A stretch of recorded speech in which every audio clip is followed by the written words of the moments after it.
Hello and welcome to our YouTube channel. O level की series में आपका स्वागत है। तो जैसा कि आप पिछली की वीडियो देखे होंगे तो जानते ही होंगे, हम यहाँ पर अभी अपना पहला चैप्टर इंट्रोडक्शन टू कंप्यूटर मतलब कंप्यूटर को जान रहे हैं कि कंप्यूटर में क्या क्या पार्ट्स होते हैं, उसी को हम आगे आज बढ़ाने वाले हैं। तो कंप्यूटर को जो मेनली दो सेक्शन में डिवाइड किया गया है, आप कहीं भी बचपन में पढ़ते होंगे, पहली चीज़ आपको क्या पढ़ाई जाती है, कंप्यूटर के दो पार्ट होते हैं। एक पार्ट को कहते हैं हार्डवेयर और दूसरे पार्ट को कहते हैं सॉफ्टवेयर। ये चीज़ आपको कहीं ना कहीं ज़रूर पढ़ाई गई होगी। अब हार्डवेयर क्या होता है, एक छोटा सा रिवीजन कर दे रहा हूँ, अगर आपको आता ना हो तो आप समझ लीजिएगा। इसमें हार्डवेयर होता है कंप्यूटर का ऐसा कंपोनेंट जिसे आप देख भी सकते हो और छू भी सकते हो। जैसे आपने कंप्यूटर देखा होगा तो उसमें कीबोर्ड होता है, माउस होता है, मॉनिटर होता है। ये सारे कंपोनेंट आप देख भी सकते हो और छू भी सकते हो, तो इसको क्या कहा गया, इसको कहा गया हार्डवेयर। और दूसरा पार्ट क्या है, सॉफ्टवेयर, मतलब कंप्यूटर के ऐसे कंपोनेंट जिसे आप देख तो सकते हो पर छू नहीं सकते हो। जैसे MS वर्ड हुआ, लिब्रे ऑफिस हुआ, या अभी आप ये वीडियो यूट्यूब पे देख रहे हैं तो ये यूट्यूब क्या है, ये एक सॉफ्टवेयर है जिसे आप देख तो सकते हो पर टच फील नहीं कर सकते हो, तो इसे क्या कह दिया गया, सॉफ्टवेयर कह दिया गया। ठीक, अब जो मेन चीज़ आज हम पढ़ने वाले हैं वो है हार्डवेयर, कि हार्डवेयर में क्या क्या चीज़ें होती हैं। तो देखिए, हार्डवेयर में तीन पार्ट होते हैं। क्या क्या होते हैं, देखिए हार्डवेयर के तीन पार्ट हैं। पहला आपका CPU, ठीक, सुना होगा आपने। दूसरा आपका इनपुट यूनिट होता है या इनपुट डिवाइस भी कहते हैं, और आखिरी आपका होता है आउटपुट डिवाइस या आउटपुट यूनिट। ये तीन पार्ट आपके होते हैं हार्डवेयर में। इन्हीं को एक एक करके हम आज पढ़ने जा रहे हैं कि हार्डवेयर में क्या क्या पार्ट होते हैं। ठीक, तो सबसे पहले किसकी बात हमको करनी है, सबसे पहले हमें बात करनी है अपने CPU की, कि CPU क्या होता है और ये किस तरीके से काम करता है। तो देखिए, CPU जो आपका होता है वो होता है ब्रेन ऑफ कंप्यूटर। किसी कंप्यूटर का दिमाग क्या कहलाता है, CPU कहलाता है। ये चीज़ समझ में आई कि कोई पूछे CPU का क्या काम है तो कहेंगे ये कंप्यूटर का ब्रेन है। ब्रेन मतलब कि प्रोसेसिंग के सारे काम CPU के थ्रू होते हैं। समझ में आई ये बात, कि जैसे हमारा दिमाग है, अभी मैं लिख रहा हूँ तो दिमाग की सहायता से लिख रहा हूँ, वैसे कंप्यूटर भी कोई काम करता है तो आपके CPU की सहायता से करता है। कि CPU का इस तरीके से आप देखेंगे तो कोई भी काम नहीं है कि वो न इनपुट करता है ना आउटपुट करता है, लेकिन जो प्रोसेसिंग है वो आपकी CPU के थ्रू होती है। इसको आप देखना चाहें तो कभी कंप्यूटर देखिए, तो जितनी भी इनपुट और आउटपुट डिवाइसेस हैं सारे के तार जाके CPU में पीछे लगे होंगे, क्योंकि CPU ही प्रोसेस करता है डेटा को। अब इस फिगर को आप देखिए, कुछ ऐसा आप CPU को जानते होंगे, लेकिन ये जो बाहर डिब्बा होता है इसको हम क्या कहते हैं, कैबिनेट कहते हैं। बाहर जो डिब्बा है इसको क्या कह दिया गया, कैबिनेट कह दिया गया।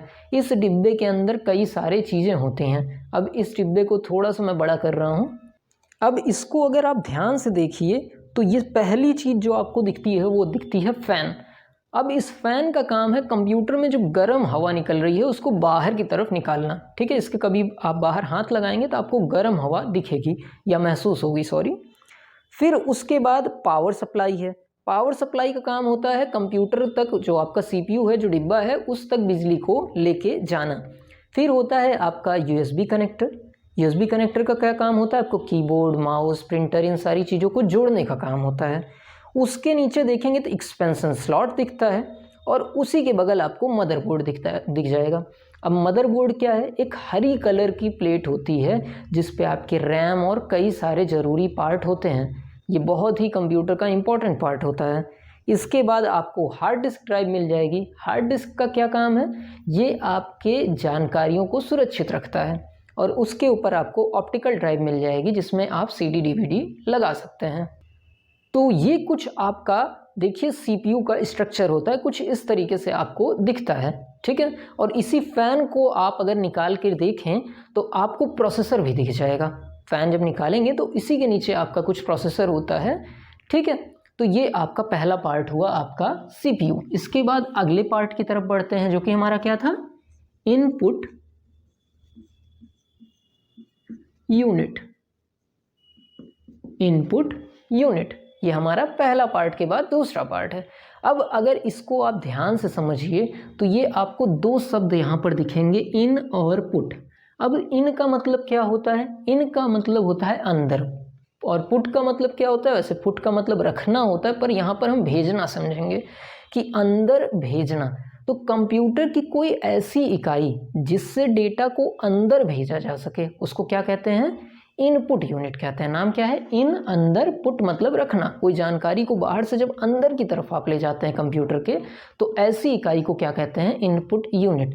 जैसे आप कीबोर्ड पे टाइप कर रहे हैं तो आप जो लिख रहे हैं वो कंप्यूटर के अंदर की तरफ जा रहा है, या ये जो माइक लगा है इसमें आवाज़ अंदर की तरफ जा रही थी, क्या है? इनपुट यूनिट है। तो कंप्यूटर का कोई भी ऐसा भाग जिससे जानकारी को आप अंदर की तरफ भेजते हैं वो क्या होता है? इनपुट यूनिट होता है। समझ में आई ये बात कि इनपुट यूनिट क्या है? कोई पूछे तो क्या कहेंगे आप? कोई भी कंप्यूटर की ऐसी डिवाइस जिससे जानकारियों को कंप्यूटर के अंदर भेजा जा सके वो क्या है? इनपुट यूनिट होती है। Any part of computer by which we can send data and instruction into computer is known as input unit. इसके बाद आगे बात करते हैं कि इनपुट यूनिट तो हो गई, इसके कुछ एग्जाम्पल, उदाहरण। तो सबसे पहला इनपुट यूनिट का जो एग्जाम्पल दिमाग में आना चाहिए वो आना चाहिए कीबोर्ड। कीबोर्ड क्यों आना चाहिए? क्योंकि कोई भी जगह पे आप कंप्यूटर देख लीजिए, कोई डिवाइस हो या ना हो, उसमें कीबोर्ड ज़रूर से जुड़ा हुआ होता है कि कीबोर्ड के बिना कोई भी इनपुट डिवाइस आपको नहीं दिखेगी। अब कीबोर्ड के बारे में क्या जानने लायक है? तो सबसे पहला यही कि ये सबसे ज़्यादा यूज़ होने वाली इनपुट डिवाइस होती है। दूसरी चीज़, इसमें 104 से लेकर 108 तक बटनें होती हैं। ठीक है, अब ऐसा ज़रूरी नहीं है कि 108 ही तक हो, क्योंकि बहुत सारे मल्टीमीडिया कीबोर्ड आए हुए हैं जिसमें 108 से ज़्यादा भी बटनें होती हैं। तो मिनिमम आपको 104 से 108 की रेंज में आपको कंप्यूटर के कीबोर्ड की बटनें देखने को मिल जाएंगे। उसके बाद इसके अलावा इसका अगर आप स्ट्रक्चर देखना चाहें तो कुछ इस तरीके से इसका स्ट्रक्चर होता है कि सबसे ऊपर अगर आप देखेंगे तो आपको क्या मिल जाएगा? फंक्शन कीज़ मिल जाएंगी। उसके बाद राइट में अगर आप आएंगे तो आपको इंडिकेटर लाइट मिल जाएंगी। उसके नीचे आपको न्यूमेरिकल पैड मिल जाएगा जिसमें 0 से 9 तक गिनतियाँ होती हैं। उसके बगल आके देखेंगे तो आपको मिलेगा एरो कीज़। ठीक, उसके बाद आपको अल्फ़ाबेटिकल कीज़ मिल जाएंगी। अल्फ़ाबेटिकल कीज़ के ऊपर आपको न्यूमेरिकल कीज़ मिल जाएंगी जिसमें नंबर रहता है। और उसके बाद किनारे आप देखेंगे तो modifier keys, shift, cap lock, ये सारी बटनें क्या कहलाती हैं? मॉडिफायर कीज़, जिसका काम होता है वर्ड्स को मॉडिफाई करना, जैसे कैपिटल या स्मॉल में लिखना चाह रहे हो। और बीच में आपकी होती हैं एरो की के ऊपर स्पेशल पर्पस कीज़।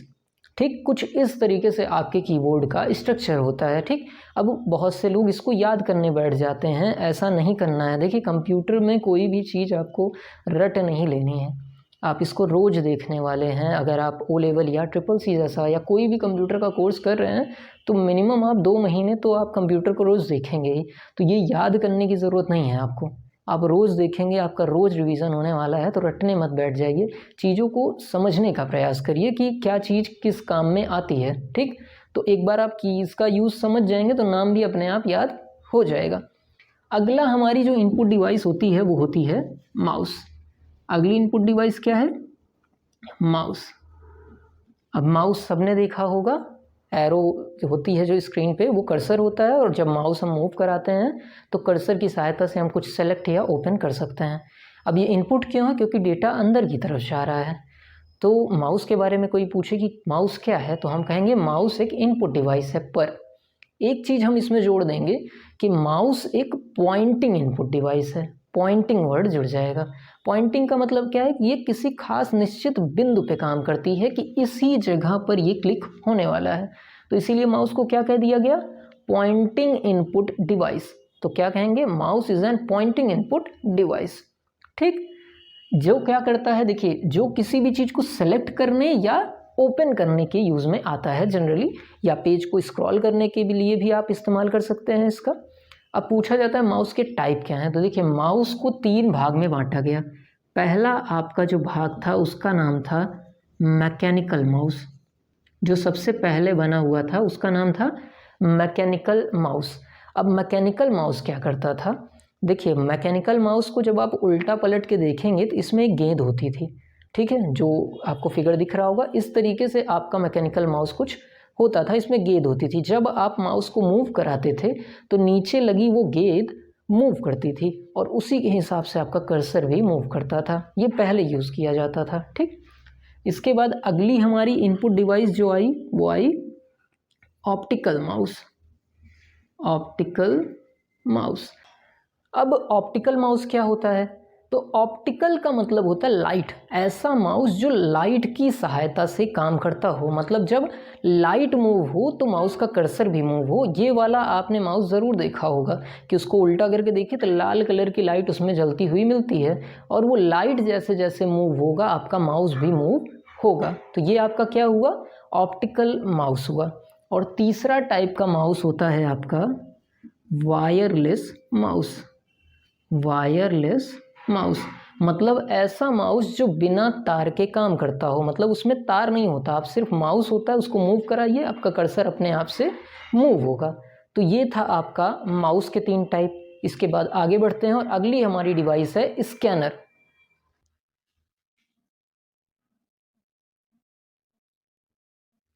अब स्कैनर के बारे में आप जान लीजिए। देखिए स्कैनर का काम क्या होता है, तो आपने बहुत बार देखा होगा कि आप दुकान पे जाते हैं, एक फ़ोटो देते हैं, कहते हैं इस फ़ोटो से और फ़ोटो बना दीजिए। तो वो स्कैनर कांच पे रखता है और स्क्रीन पे दिख जाती है वो फ़ोटो आपकी। तो इसने क्या काम किया, उसने एक फ़ोटो को स्क्रीन पे भेज दिया। अब इसको आप टेक्निकल भाषा में समझिए, वो फ़ोटो क्या है? वो फ़ोटो है हार्ड कॉपी, उसे आप देख और छू दोनों सकते हैं। तो फ़ोटो क्या हो गई आपकी? Hard copy. और जो स्क्रीन पे दिखा वो क्या थी? Soft copy. तो स्कैनर क्या कहलाई? स्कैनर एक इनपुट डिवाइस है जो कि आपकी हार्ड कॉपी को किस में बदल देती है? सॉफ्ट कॉपी में बदल देती है। तो कोई पूछे स्कैनर क्या होता है, तो आप कहेंगे स्कैनर एक इनपुट डिवाइस है जो कि हार्ड कॉपी को किस में बदलती है? सॉफ्ट कॉपी में बदलने का काम करती है। ठीक, इसके बाद अगली इनपुट डिवाइस आपकी क्या है? अगली इनपुट डिवाइस है आपकी जॉय स्टिक। क्या नाम है उसका? Joy stick. अब जॉय स्टिक के बारे में आपने कहीं ना कहीं देखा होगा कि जब आप वीडियो गेम खेलते हैं तो उस पर कुछ गेयर टाइप का बना हुआ रहता है, तो वो आपका क्या होता है? जॉयस्टिक होता है। ये मूवमेंट देने के लिए गेम्स में यूज में आता है। इसके बाद कुछ और डिस्कस कर ले रहा हूँ, जैसे आपका ईयरफोन है, ये भी एक इनपुट डिवाइस है। आपका बार कोड रीडर होता है जो, जिससे आप मॉल में जाते हैं तो बिलिंग होती है, स्कैन होता है आपका बार कोड, उसको आप क्या कहते हैं? इनपुट डिवाइस कहते हैं। इसके अलावा कुछ और इनपुट डिवाइस क्या हो सकती है? तो जो आपकी OMR सीट मिलती है एग्जाम में, कि OMR सीट 4 में से एक ऑप्शन जिसमें आप भरते हैं, उस OMR सीट को जिस डिवाइस से चेक करते हैं, ऑप्टिकल मार्क रीडर, उसको कहते हैं एक इनपुट डिवाइस। इसके अलावा आपकी इनपुट डिवाइस हो सकती है ऑप्टिकल कैरेक्टर रीडर, जो आपके कैरेक्टर को, बुक में जैसे टेक्स्ट लिखा रहता है, उसको अगर आप बुक पे ऐसे चलाएंगे उस पेन को, तो उस पेन की सहायता से आप उसको डायरेक्ट टेक्स्ट में बदल सकते हैं। तो ये भी आपकी एक इनपुट डिवाइस होती है। इसके अलावा लाइट पेन आपकी इनपुट डिवाइस हो गई। ऐसे तमाम इनपुट डिवाइसेस आपकी होती हैं। एक आखिरी में ट्रैक बॉल इनपुट डिवाइस में डिस्कस कर रहा हूँ कि ये रबड़ लाइक का गेंद होता है, मतलब रबड़ के तरीके से इसका स्ट्रक्चर होता है, और उस पर जब आप अपना हाथ का मूवमेंट कराते हैं तो ये आपके माउस को मूव कराता है, माउस की तरीके से ये काम में लाया जाता है। तो इसको आप कहते हैं ट्रैक बॉल। कुछ इस तरीके से आपकी इनपुट डिवाइसेस होती हैं। मेनली जो एग्जाम में आता है कीबोर्ड, माउस और स्कैनर से पूछा जाता है। बाकी आपका MICR भी होता है जो चेक को रीड करने में काम में आता है। जैसे चेक आप बैंक में देते हैं तो उसको पहचानने के लिए magnetic ink character recogniser use किया जाता है, उसे आप कहते हैं MICR। ऐसे ही कुछ इनपुट डिवाइस होती है। मेनली आपको ध्यान में रखना है, इनपुट डिवाइस किसे कहते हैं? जिससे डेटा अंदर की तरफ भेजा जा रहा हो, तो उसे आप क्या कह देंगे? इनपुट डिवाइस कह देंगे। इसके बाद अपने आखिरी पोर्शन की तरफ बढ़ते हैं, जिसका नाम है आउटपुट यूनिट। क्या नाम है? Output unit. अब आउटपुट यूनिट कैसे समझेंगे? तो पिछले वाले जैसे ही, आउट का मतलब होता है बाहर, पुट मतलब होता है भेजना। तो किसी भी डिवाइस से, कंप्यूटर से जुड़ी कोई भी ऐसी डिवाइस जिससे जानकारी बाहर आ रही हो, उसको क्या कहते हैं? आउटपुट डिवाइस कहते हैं। जिससे रिजल्ट प्राप्त हो रहा हो, क्या कहेंगे? Any device of computer by which we can get result is known as output device. तो किसी भी ऐसी डिवाइस जिससे परिणाम मिल रहा हो उसको क्या कहते हैं, आउटपुट डिवाइस कहते हैं। अब पहला आउटपुट डिवाइस जो हमको जानना है वो है हमारा मॉनिटर। मॉनिटर क्या होता है? मॉनिटर जो आप स्क्रीन देख रहे हैं जिस पे कंप्यूटर पे काम किया जाता है उसे कहते हैं आपका मॉनिटर। अब इसमें आपकी होती है वीडियो, विजुअल डिस्प्ले यूनिट, जिसकी सहायता से काम में ये लिया जाता है। विजुअल डिस्प्ले यूनिट वीडियो का फुल फॉर्म है, इसको आप कहीं नोट कर लीजिए। वीडियो का full form visual display unit, क्योंकि क्वेश्चन एमसीक्यू आने वाले हैं तो इसलिए आप उसकी तैयारी इस तरीके से करिए कि वो भी आप कर पाएँ, क्योंकि मेनली आपको एमसीक्यू ही या वो लेवल में मिलने वाला है। इसके बाद अगली इनपुट डिवाइस आपकी अगली आउटपुट डिवाइस आपकी है प्रिंटर। अब प्रिंटर क्या होता है ये तो लगभग लोगों को, मतलब 90% लोगों को पता होगा, लेकिन समझाएंगे कैसे? मान लीजिए पूछ लिया गया कि प्रिंटर क्या होता है, एक्सप्लेन प्रिंटर, तो आप लिखेंगे क्या? सोचिए। तो प्रिंटर को आप लिखना चाहें तो ऐसा लिख सकते हैं कि प्रिंटर एक आउटपुट डिवाइस है जो कि सॉफ्ट कॉपी को किस में बदलती है, हार्ड कॉपी में बदलती है। मतलब कोई चीज़ स्क्रीन पे दिख रही है वो सॉफ्ट कॉपी है और वो पन्ने पे आ गया तो हार्ड कॉपी है। तो प्रिंटर एक आउटपुट डिवाइस है जो सॉफ्ट कॉपी को किस में बदलती है, हार्ड कॉपी में बदलती है। ये आपको लिखना है, ठीक। तो प्रिंटर, ये चीज़ समझ में आई। अब प्रिंटर के दो टाइप होते हैं, ये एग्ज़ाम में पूछा जाता है कि प्रिंटर के कितने टाइप होते हैं। तो प्रिंटर के दो टाइप हैं। पहले को कहा गया इम्पैक्ट प्रिंटर और दूसरे को कहा गया नॉन इम्पैक्ट प्रिंटर। अब इम्पैक्ट और नॉन इम्पैक्ट क्या होता है? तो इम्पैक्ट शब्द कहीं ना कहीं आपने ज़रूर से सुना होगा। इम्पैक्ट का मतलब होता है छाप छोड़ना। जैसे इस हादसे का मेरी ज़िंदगी पे बहुत बड़ा इम्पैक्ट पड़ा, तो जो चीज़ हुई उसकी छाप छूट गई ज़िंदगी पे, ऐसा कह सकते हैं।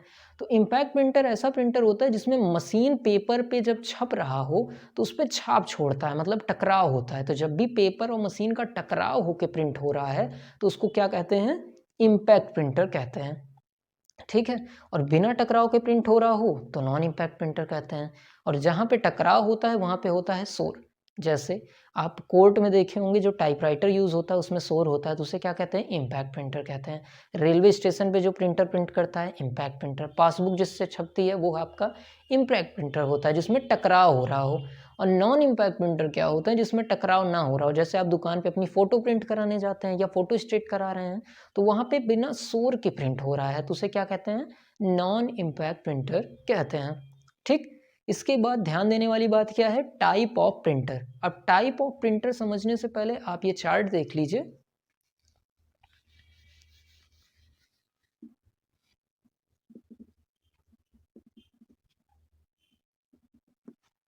ठीक है, तो प्रिंटर को कितने भाग में बांटा गया, दो भाग में। एक को हमने क्या कह दिया गया, इम्पैक्ट प्रिंटर, और दूसरे को हमने क्या कह दिया, नॉन इम्पैक्ट प्रिंटर। अब इम्पैक्ट प्रिंटर में जो पहला पार्ट था वो था डॉट मैट्रिक प्रिंटर। क्या नाम है, डॉट मैट्रिक प्रिंटर। मतलब जो डॉट को कंबाइन करके प्रिंट करे, ऐसे प्रिंटर को क्या कहा गया, डॉट मैट्रिक प्रिंटर। जैसे कोर्ट में जो टाइपराइटर यूज होता है वो क्या होता है, डॉट मैट्रिक प्रिंटर। अगला आपका आया इम्पैक्ट प्रिंटर में Daisy wheel printer. Daisy wheel printer क्या थे, ऐसे प्रिंटर जो राउंड शेप में होते थे। देखिए फिगर देखिए, राउंड शेप में होते थे और जो गोल गोल घूम के प्रिंट करते थे उनको क्या कह दिया गया, डेजी व्हील प्रिंटर। और आखिरी प्रिंटर आपका आया लाइन प्रिंटर।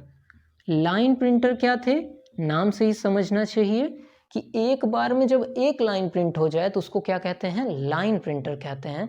कि एक बार में एक लाइन छाप दिया उसको क्या कह दिए, लाइन प्रिंटर।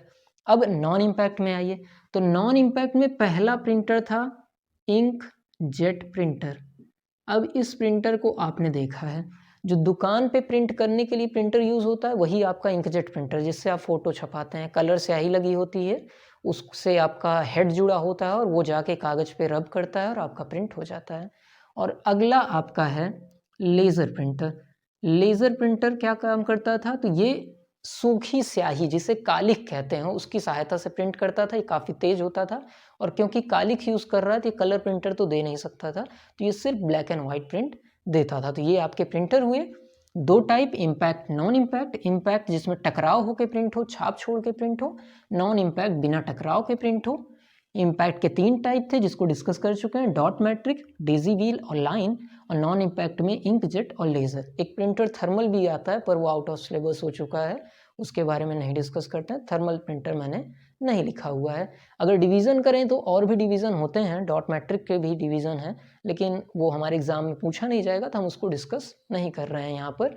इसके बाद आगे बात करते हैं कि प्रिंटर की स्पीड कैसे मापी जाती है। ये तो प्रिंटर हो गया, इसकी अगर आपको स्पीड मापनी हो तो कैसे मापेंगे। तो स्पीड मापने के लिए आपकी इकाई बनी सबसे पहले कैरेक्टर पर मिनट की, CPM। 1 मिनट में कितने कैरेक्टर छप रहे हैं, ये आपकी इकाई थी, कैरेक्टर पर मिनट। दूसरी आपकी आई कि कितने लाइन पर मिनट, 1 मिनट में कितने लाइन छप रहे हैं, ठीक। और आखिरी में जो इकाई आई पेज पर मिनट, कि 1 मिनट में कितने पेज छप रहे हैं। तो 3 इकाई थी, कैरेक्टर पर मिनट, 1 मिनट में कितने कैरेक्टर लिख सकते हैं, लाइन पर मिनट, 1 मिनट में कितनी लाइन छप सकती थी, और पेज पर मिनट, कि 1 मिनट में कितने पेज छप सकते थे। अब 3 इकाइयों की ज़रूरत क्यों पड़ी। देखिए, सोना और गेहूं एक माप में नहीं तौला जाता है। सोना हल्का होता है, कीमती है, और गेहूं जो है ज़्यादा मात्रा में होता है, तो उसे उस तरीके से नहीं तौला जा सकता। तो कुछ प्रिंटर की स्पीड बहुत स्लो थी, उसके लिए कैरेक्टर पर मिनट, और कुछ प्रिंटर की स्पीड बहुत ज़्यादा तेज़ थी, इसलिए पेज पर मिनट की ऐसी इकाई को इंट्रोड्यूस करना पड़ा। इसके बाद जो चीज़ पूछी जाती है कि कैसे पता चलेगा प्रिंटर अच्छा है या ख़राब, मतलब प्रिंटर की क्वालिटी कैसे मेज़र करते हैं। तो प्रिंटर की क्वालिटी मेज़र होती है डॉट पर इंच में, DPI जिसे कहते हैं। क्या इकाई है प्रिंटर की, डॉट पर इंच, DPI। तो कोई पूछे प्रिंटर की क्वालिटी कैसे मेज़र करते हैं तो आप कहेंगे डॉट पर इंच, DPI में मेज़र करते हैं। तो ये टोटल प्रिंटर के बारे में है, इतना याद कर लेंगे तो काफ़ी रहेगा आपके एग्ज़ाम के लिए। उसके बाद कुछ और आउटपुट डिवाइस का नाम लूँ तो एक हेडफोन आपका हो सकता है, वो भी आउटपुट डिवाइस है। स्पीकर हो सकता है, जैसे आपने अपने फ़ोन में सुन रहे होंगे, अगर ईयरफोन नहीं लगाए तो स्पीकर पे हो सकता है, ठीक है। इसके अलावा कुछ और आउटपुट डिवाइस की बात करें तो आपका प्रोजेक्टर हो सकता है। तो ये कुछ और आउटपुट डिवाइसेस हो सकती हैं। बेसिकली जिस डिवाइस से परिणाम प्राप्त हो उसी को आउटपुट डिवाइस कहते हैं। जैसे आपका टच स्क्रीन है तो उसमें जिससे आप टच कर रहे हैं जिस पैड को, वो आपका इनपुट है, और डिस्प्ले जिससे आप देख रहे हैं वो आउटपुट यूनिट है। बहुत से बच्चे कहते हैं कि सर ये तो एक ही है, इनपुट आउटपुट दोनों एक ही है। नहीं, ऐसा नहीं है। जब आपका फ़ोन टूटता है तो कभी कभी ऐसा होता है कि स्क्रीन तो दिख रही है पर टच नहीं काम कर रहा है, तो वो टच आपका इनपुट है और डिस्प्ले जिस पे आप देख रहे हैं वो आपका आउटपुट है। तो ये कुछ आपकी आउटपुट डिवाइसेस हो गई। और आखिरी आउटपुट डिवाइस क्या है, प्लॉटर। प्लॉटर क्या होता है, बहुत बार पूछ लिया जाता है कि प्लॉटर क्या है। बच्चों ने प्लॉटर सुना ही नहीं है, हमने तो प्रिंटर सुना है। तो ये प्लॉटर क्या चीज़ होती है, देखिए प्लॉटर प्रिंटर का बड़ा भाई है। मतलब प्लॉटर जो है प्रिंटर से बड़ा प्रिंट कर सकता है। जैसे प्रिंटर कागज़ प्रिंट करता है तो प्लॉटर बैनर प्रिंट करता है। जैसे बड़े बड़े बैनर और होल्डिंग नहीं होते हैं, इसको छापने के लिए जो डिवाइस यूज़ की जाती है उसको कहते हैं प्लॉटर। तो कोई पूछे प्लॉटर क्या है, तो बड़े साइज़ के प्रिंट करने के लिए, जैसे नक्शा उक्सा प्रिंट करने के लिए प्लॉटर का इस्तेमाल किया जाता है। तो आज के लेक्चर में हमने इनपुट आउटपुट डिवाइसेस डिस्कस की और हार्डवेयर के बारे में देखा। अगर ये लेक्चर आपको समझ में आया और कोई कंटेंट आपको मिला हो तो आप हमारी वीडियो लाइक कर दीजिएगा। और अगर ओ लेवल की आगे की सीरीज़ हमारी फॉलो करना चाहते हैं तो चैनल को सब्सक्राइब कर दीजिएगा। मिलते हैं अगले लेक्चर में। Thank you.